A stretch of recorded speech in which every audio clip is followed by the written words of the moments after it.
नमस्कार साथियों, आज हम बात करेंगे पूजा पाठ को लेकर। क्या पूजा पाठ करने से ही हमारा कल्याण होगा? क्या धूप दीप जलाने से ही भगवान प्रसन्न होंगे? क्या पुजारी या तांत्रिक द्वारा हवन या तंत्र मंत्र करवाने से ही हमारे ग्रह दोष नक्षत्र आदि शांत होंगे? आखिर कलिकाल में हमें मोक्ष कैसे प्राप्त होगा? आखिर कैसे हमें भगवान की प्राप्ति होगी या हम भगवान से कैसे जुड़ सकेंगे? दोस्तों, इन्हीं तमाम प्रश्नों के उत्तर की सच्चाई जानने के लिए आपको वीडियो को स्किप नहीं करना है।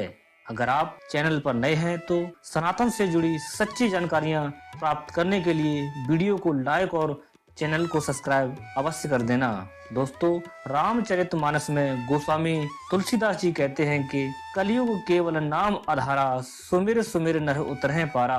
अर्थात कलयुग में भगवान का नाम ही आधार है। केवल नाम सुनने से, जपने से मानव भव सागर से उतर जाता है। दोस्तों, कलयुग में भगवान के नाम के जाप के अलावा मुक्ति का कोई दूसरा मार्ग नहीं है, क्योंकि आज आप नजर उठाकर देख लीजिए, कोई वस्तु, व्यक्ति, स्थान कुछ भी शुद्ध नहीं रहा। ऐसे में पूजा पाठ करने का कोई लाभ नहीं मिलने वाला, क्योंकि आप जो भी सामग्री भगवान पर अर्पित करोगे वो पूर्ण रूप से शुद्ध नहीं है। कुछ न कुछ मिलावट जरूर की गई होगी उसमें। वहीं दूसरा, आज व्यक्ति भी मन से, वचन से और कर्म से शुद्ध नहीं रहा। कलिकाल के प्रभाव से वह पूरी तरह से भोग और विलासता में लिप्त है। न तो उसके द्वारा किया गया कर्म शुद्ध है और न तो उसके द्वारा दिया गया ज्ञान ही शुद्ध है। आज हर इंसान इतना लालची हो गया है कि वह अपने लाभ के अनुसार ही कर्म और ज्ञान दोनों देता है। जरा सोचो, ऐसे अशुद्ध व्यक्ति द्वारा अपने लाभ के लिए कोई अशुद्ध वस्तु अगर भगवान पर अर्पित करेगा तो भगवान उस पर प्रसन्न होंगे, उसकी मनोकामना पूरी करेंगे? कभी नहीं। दोस्तों, हर जगह लूट मची हुई है। लोग आदमी की कमजोरी का फायदा उठाकर उसे कभी तंत्र के नाम पर लूटते हैं, कभी मंत्र के नाम पर लूटते हैं, तो कभी धर्म के नाम पर लूटते हैं। बड़ी हैरत की बात है कि अज्ञानी लोग खुशी खुशी अपनी बर्बादी दूसरों के हाथ से करवा रहे हैं। भाई जागो और इस अंधविश्वास से बाहर निकलो। भगवान को तुम्हारी कोई वस्तु नहीं चाहिए और तुम्हारी वस्तु भी तुम्हारी कहाँ हो गई? उसी की चीज उसी को अर्पण कर रहे हो। सारा जगत उसका है, सारा कुछ उसका है जो आप देख सकते हो। क्या अर्पण करोगे उसको? अगर कुछ देना ही है आपको उसको, तो स्वयं को उसके चरणों में अर्पित कर दो। यही तुम्हारा सच्चा अर्पण होगा। इस पूजा पाठ के चक्कर में मत पड़ो और न इस दुनियादारी के चक्कर में पड़ो। तुम्हें तुम्हारे कष्ट से कोई नहीं बचा सकता है। अगर कोई बचा सकता है तो वह तुम स्वयं हो। अगर आप अज्ञानी हैं, लूले हैं, लंगड़े हैं, अंधे, बहरे, काने, कैसे भी हो, बस कुछ नहीं करना। माता सबरी की तरह अपने प्रभु के आगमन के इंतजार में राम राम या कृष्ण कृष्ण का नाम जाप करते रहो।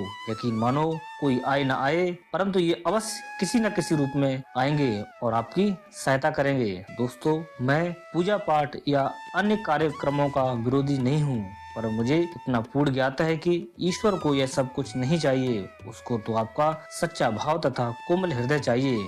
बाबा तुलसीदास ने एक दोहे के माध्यम से बड़ी सुंदर बात कही है कि तुलसी स्वार्थ मीत सब परमार्थ रघुनाथ। अर्थात इस संसार में सब स्वार्थ के मित्र हैं। दूसरों पर कल्याण करने वाले तो एकमात्र रघुनाथ जी हैं। हर प्राणी किसी न किसी स्वार्थ के चक्कर में ही किसी के पास जाता है तथा दूसरा भी उसको अपने स्वार्थ की पूर्ति के लिए ही पास रखता है। दोस्तों, पूजा पाठ एक दिनचर्या है, आत्मा की शांति के लिए तथा अपने आराध्य से जुड़ने के लिए। फिर इसमें संसार की कामना नहीं होनी चाहिए, क्योंकि जब कामना पूरी नहीं होती है तो लोग ईश्वर पर प्रश्न चिन्ह खड़े करने लगते हैं तथा उनका विश्वास कमजोर पड़ने लगता है। ऐसे कामना युक्त व्यक्ति को घोर पाप का कष्ट उठाना पड़ता है। अंत में आपसे कहना चाहूंगा कि कलयुग छोटा है तथा इसमें व्यक्ति की आयु भी छोटी है, तो बिना समय गवाए आप कृष्ण कृष्ण या राम नाम अंदर ही अंदर स्मरण करते रहो और पूरी ताकत के साथ इस संसार की चुनौतियों का सामना करो।